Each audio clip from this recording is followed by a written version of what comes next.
Hey guys, to arrange icons on your iPhone 15, you need to tap on your screen and this will enable the edit mode.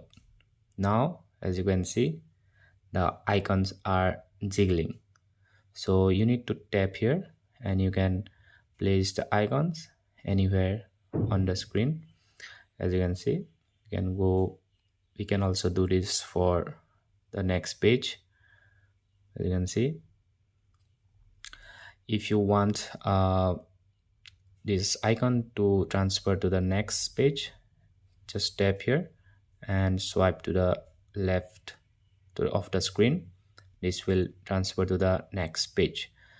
And if you tap the icon and hold it on to another icon, this will create a folder.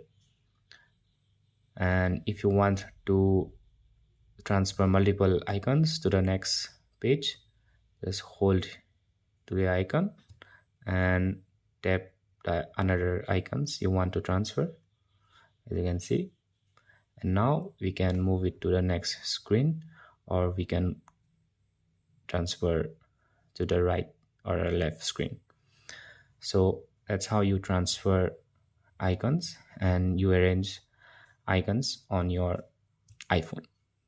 Thanks for watching.